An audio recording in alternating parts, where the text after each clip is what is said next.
Hey guys, welcome back to our channel. It is literally 3 a.m. on a Tuesday. I have work in a few hours, but my brain will not shut off. I just saw something online and I immediately had to grab my laptop and start typing. Grab a coffee or a glass of wine because we have so much to unpack today. I cannot believe this might actually be happening. I am sitting here staring at my phone screen, refreshing the feed just to make sure I am not hallucinating because of sleep deprivation. I mean, we have been put through the absolute ringer this year with this show. But this might be the best news we have had in months. Or it could be a total fake out that breaks my heart all over. I am so emotional right now, I don't even know where to start.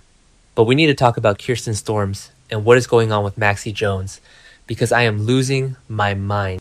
Wait, let me back up. I am getting way ahead of myself because my hands are shaking on the keyboard. I have been watching this show religiously since 2015, and I have formed some serious emotional attachments to these characters. And Maxie? Maxie is the absolute heart and soul of Port Charles. She is the legacy, she is the fashion, she is the drama, she is everything. So when they put her in that coma late last year, I was a wreck. I mean, I was literally crying at my screen, praying she would pull through. And she did. She miraculously woke up in late 2025, early 2026, and we all breathed this massive sigh of relief. We thought we had our girl back. We thought the nightmare was over. But no, because this is General Hospital, and we are not allowed to just be happy. March 2026 rolls around, and suddenly, poof, Maxie is just gone. Again. Unbelievable. I was sitting on my couch, screaming at the television. They had just brought her back from the brink of death, and then Kirsten Storms takes an unexpected exit that literally took every single fan by surprise. It wasn't a planned storyline arc. It wasn't some grand dramatic exit where she rides off into the sunset after a huge emotional climax. She just vanished from the canvas in March, and we were all left sitting here spinning our wheels, wondering what on earth was going on behind the scenes. And then of course the writers had to scramble, because what else are they going to do? They left the character in limbo for months, while Kirsten was dealing with her personal life. Then July hits, and they finally give us an on-screen explanation. They wrote her out by saying Spinelli got some incredible, unpassable job offer in Australia. So Maxie, Spinelli, Georgie, James, and little Bailey Louise all pack up and move to the other side of the planet. Australia. I mean, come on. I know they had to do something long-term to explain her absence, but Australia felt so final. It felt like a door slamming shut in our faces. And the ripple effects of that exit? Absolutely devastating to the canvas. Because Maxie wasn't just existing in a bubble. She was holding so many storylines together. Look at Deception. She just up and sold her shares to Michael Corinthos because she felt he would put the company first. And while I love Michael, handing him those shares completely shifted the power dynamic.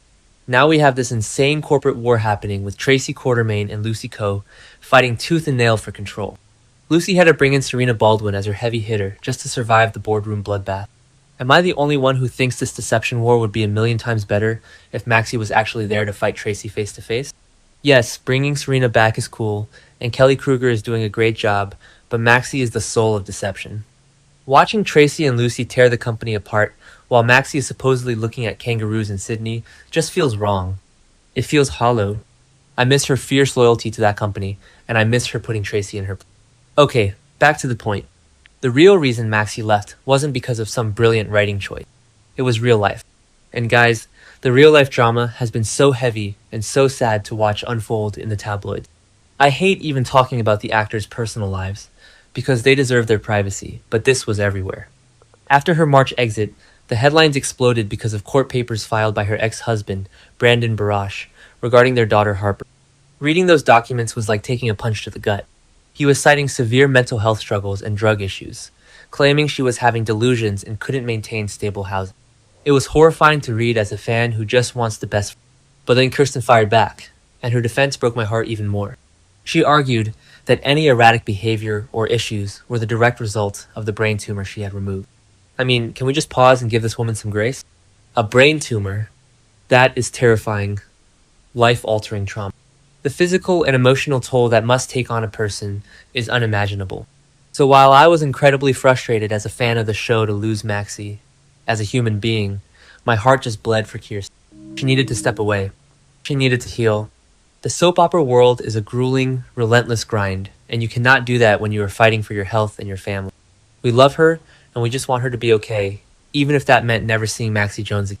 But that brings me to why I am typing furiously at 3 a.m. because Kirsten Storms just posted on social media, and it changes everything. She posted a selfie, looking absolutely gorgeous and healthy, showing off a brand new hairstyle. And the kicker? She revealed she is back in California, and her hair is blonde. Listen to me. Any longtime GH fan knows the hair rule. When Kirsten is taking time off, she usually lets her hair do its own thing, sometimes going darker. But when she is filming, when she is stepping into the fabulous shoes of Maxie Jones, she goes blonde. That signature Maxie blonde is back. She is back in LA, and she looks so positive and radiant. I am trying so hard not to get my hopes up, but how can I not? The rumors are running absolutely rampant online right now. Everyone in the forums is screaming that Maxie is returning to the daytime drama. I know some people are loving the current canvas without her, but personally, I think there is a gaping hole in Port Charles. We need her back. Think about what she has missed. This is the part that makes me the most angry about her absence. The writers completely wasted the biggest storyline of the year by having Maxie off. I am talking about the Cassius Phazon and fake Nathan West reveal. Are you kidding me? We spent months watching this guy parade around with a dead man's face. Maxie's dead husband's face. James was getting so attached to this man, thinking his hero father was back from the dead. And then the truth comes out that it was Cassius Phazon all along, a twisted twin brother who stole Nathan's identity. And where was Maxie for this massive, earth-shattering revelation? On an extended vacation in the Grand Canyon, and then shipped off to Australia. I will never forgive the writers for robbing us of Maxie's reaction. Can you imagine the scenes Kirsten Storms would have delivered?